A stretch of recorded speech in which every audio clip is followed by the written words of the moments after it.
तो चलिए अब हम बाकी की ज्ञानेंद्रियों के बारे में देखते हैं। तो दूसरी हमारी ज्ञानेंद्रिय है कान। इसका काम होता है हमें ध्वनि का आभास कराना, और ध्वनि का जो असर हमारी कानों पर रहता है वो रहता है 1/10 सेकेंड या कहें 0.1 सेकेंड तक। कान का मुख्य कार्य शरीर का संतुलन बनाना और सुनना होता है। मस्तिष्क के मध्य भाग का कार्पोरा, अपन ने मस्तिष्क के भाग में पढ़ा था कि मध्य भाग का एक क्षेत्र होता है कार्पोरा, और कार्पोरा देखने और सुनने का केंद्र होता है।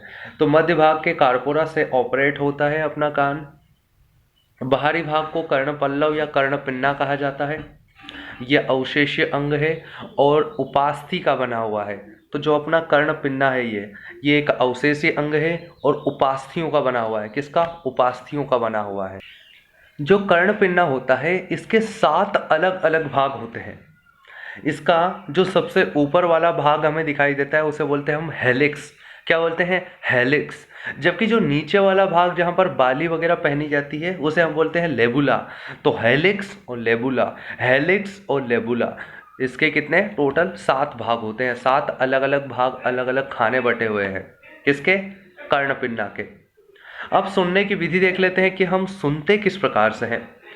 तो ध्वनि पहले ईयर कैनाल यानी कि ये छेद से होते हुए अंदर जाती है और ईयर ड्रम से टकराती है। किससे? ईयर ड्रम, जिसे हम सामान्य भाषा में कान का पर्दा कहते हैं। तो उससे टकराती है, वो कंपन करता है।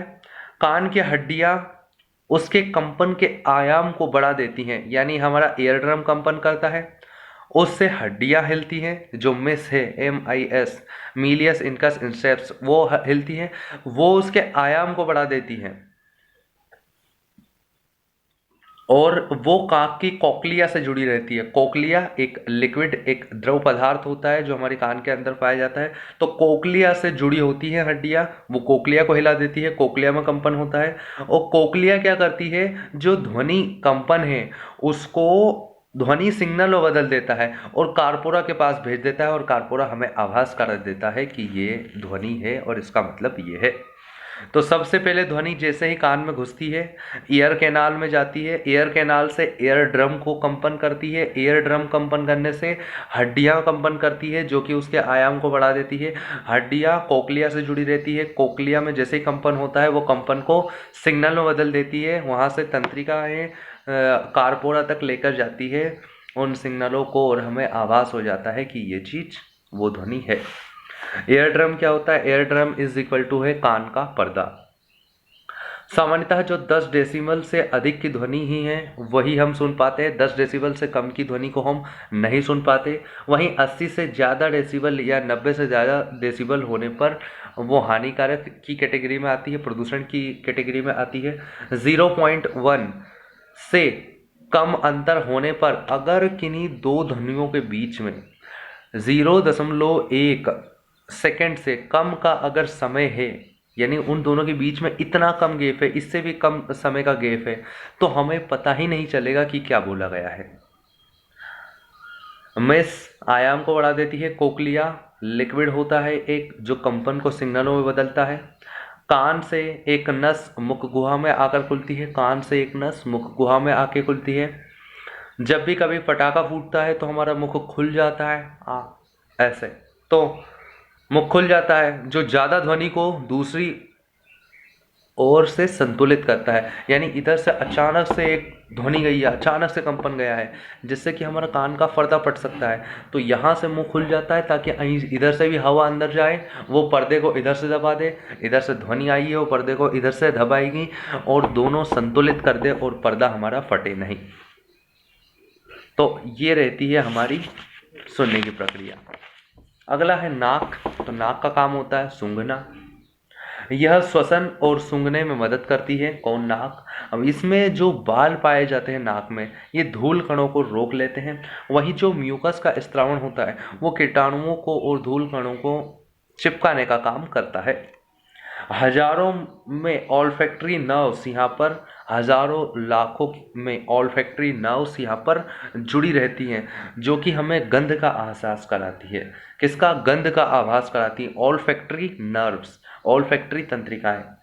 सर्दी के समय म्यूकस से ढक जाने के कारण ऑल्फैक्टरी नर्व्स काम नहीं कर पाती और हमें गंध का एहसास नहीं हो पाता। तो यही कारण है कि सर्दी के दौरान हमें गंध का एहसास नहीं हो पाता है। तो नाक के बारे में बस इतना ही पढ़ना था। इसका काम है सूंघना, ऑल्फैक्टरी नर्व सूंघने का काम करती है, बाल पाए जाते हैं, म्यूकस का स्त्रावण होता है। अगली है त्वचा, स्किन। तो ये मानव शरीर का सबसे बड़ा अंग है। तो मानव शरीर का सबसे बड़ा अंग त्वचा है। यह मुख्यतः 7 परतों से मिलकर बना हुआ है, यानी हमारी जो इतनी पतली स्किन है ये 7 अलग अलग परतों से मिलकर बनी हुई है। इसके ऊपर वाली परत जो 5 परतें हैं उन्हें हमने बोला है ईपीडर्मिस। क्या बोला है? ईपीडर्मिस। तो 5 ऊपर की परतों को हमने बोला है ईपीडर्मिस, जबकि जो 2 नीचे की परतें हैं उन्हें हम बोलते हैं डर्मिस। डर्मेटोलॉजी, त्वचा का अध्ययन डर्मेटोलॉजी कहलाता है, जबकि इसके विशेषज्ञ को डर्मेटोलॉजिस्ट कहा जाता है। इसका जीवन काल 4 सप्ताह का होता है, यानी हर 4 सप्ताह यानी 28 दिन में हम अपनी स्किन बदल देते हैं। और नहाते वक्त जो मेल निकलता है वो मेल मुख्यतः हमारी डेथ स्किन ही रहती है, मृत त्वचा ही रहती है। तो परतें कितनी हैं? 7 हैं।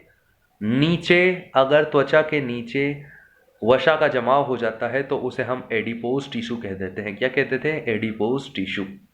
इसकी मोटाई यानी हमारी त्वचा की मोटाई ऑन एवरेज 0.5 यानी आधे mm से लेकर 2 mm तक होती है। यानी हथेली की है, पग जो हमारे पैर के नीचे की हथेली होती है वहाँ पर कैसी मिलेगी? हमें मोटी मिलेगी, और बाकी जब हमें कैसी मिलेगी? पतली मिलेगी। तो आधे mm से लेकर 2 mm तक की मोटाई रहती है हमारी स्किन की। अब दोनों परतों के बारे में देख लेते हैं। सबसे पहले इपिडर्मिस, जिसे हिंदी में अधिचर्म, आधी जहाँ पर भी वर्ड लिखा जाए यानी कि जो जिसके ऊपर है, तो यहाँ पर चर्म यानी त्वचा के ऊपर वाली त्वचा, तो अधिचर्म सबसे बाहरी परत है त्वचा की। 5 परतों में बांटा गया है इसे। इसमें खून नहीं पाया जाता। तो कभी कभी आपने देखा होगा कि स्किन निकल जाती है, वाइट वाइट दिखता है, लेकिन खून नहीं निकलता है। इसका मतलब ये है कि इपीडर्मिस डैमेज हुई है, डर्मिस डैमेज नहीं हुई है। खून डर्मिस में होता है। मेलानिन नामक रंग वर्णक पाया जाता है। तो इसमें सिर्फ एक ही चीज़ है जो पाई जाती है, बाकी सारी चीज़ नहीं पाई जाती।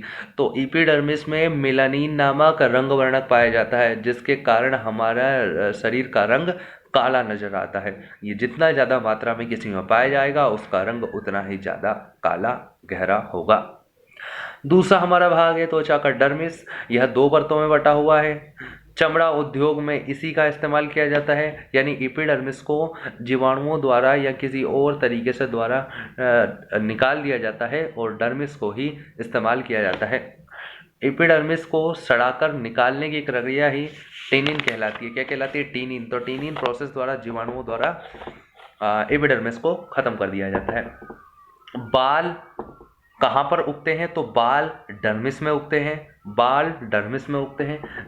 तेल ग्रंथि और श्वेत ग्रंथि कहाँ पाई जाती हैं? डर्मिस में पाई जाती है। रक्त वाहिकाएं कहाँ पाई जाती हैं? डर्मिस में पाई जाती है। बस एक चीज़ है जो एपिडर्मिस में पाई जाएगी, वो है मेलेनिन रंग वर्णक। इसके अलावा बाकी सारी चीज़ें कहाँ पाई जाएंगी? हमारे डर्मिस में पाई जाएगी। तो सीबेशियस ग्लैंड जो सीबम या तेल का स्त्रावण करती है, ये नाक के पास यहाँ पर ज़्यादा मात्रा में पाई जाती है। सीबम ही प्रकाश की उपस्थिति में विटामिन डी का संश्लेषण करने में महत्वपूर्ण भूमिका निभाता है। स्वेट ग्लैंड या स्वेद ग्रंथि जो पसीने का स्त्रावण करती है और इस प्रकार हाइपोथैलेमस इनको कंट्रोल करती है और ताप नियंत्रण का कार्य करती है। ये बाल, नाखून, सींग केरोटीन प्रोटीन के बने होते हैं जो त्वचा के ऊपर ही पाए जाते हैं।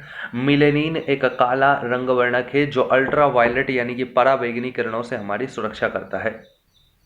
ठीक है, तो ये है हमारी स्कीम। अब हम देख लेते हैं अगला और हमारा आखिरी ज्ञान इंद्री, वो है जीभ, जो कि हमें स्वाद का अनुभव कराती है। किसका? स्वाद का अनुभव कराती है। तो हमारी जो जीभ रहती है उसका जो आगे वाला भाग रहता है, आगे वाला भाग मीठे का एहसास कराता है, जबकि पीछे वाला भाग कड़वे का। आगे वाला मीठे का, पीछे वाले कड़वा का। जबकि जो आगे वाले से 2 पार्श्व जो भाग जुड़े हुए हैं, लेटरल पार्ट जुड़े हुए हैं, जिन्हें हम अग्र पार्श्व बोलते हैं, वो खारी चीज का अनुभव कराते हैं, नमकीन चीज का अनुभव कराते हैं। किसकी? खारी चीज, तो नमकीन। तो खारी चीज अग्र पार्श्व। और जो पीछे वाला कड़वा भाग है उसके राइट और लेफ्ट साइड में जो लेटरल पार्ट है उससे जो वो है, वो हमारे खट्टे का अनुभव कराते हैं। किसका? खट्टे का। खट्टे का। तो खट्टा अलग होता है, खारा अलग होता है। नमक खारा होता है, नींबू खट्टा होता है। यानी नमक का एहसास हमें कहाँ से होगा? अग्र पार्श्व भाग से। अग्र पार्श्व भाग से। जबकि नींबू का एहसास हमें कहाँ से होगा? पश्च पार्श्व भाग से। पश्च पार्श्व भाग से। जबकि आगे वाले भाग से हमें मीठा मीठे का एहसास, वहीं पीछे वाले भाग से हमें कड़वे का एहसास होता है। तो स्वीट आगे, बीटर पीछे, सॉल्टी अग्र पार्श्व और एसिड पश्च पार्श्व।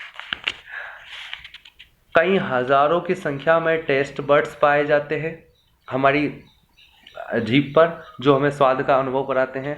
जैसे जैसे उम्र गुजरती है इनकी संख्या कम होती जाती है। तो यहाँ पर हमारी 5 ज्ञानेंद्रिय थी, पांचों के बारे में हमने देखा। सबसे पहले हमने आँख के बारे में देखा, फिर नाक, कान, जीभ और त्वचा। आँख, नाक, कान, जीभ और त्वचा, ये हमारी पांचों ज्ञानेंद्रियाँ हैं जो हमें ज्ञान का अनुभव कराती हैं। तो ज्ञानेंद्रियों वाला टॉपिक लगभग कंप्लीट होता है। धन्यवाद।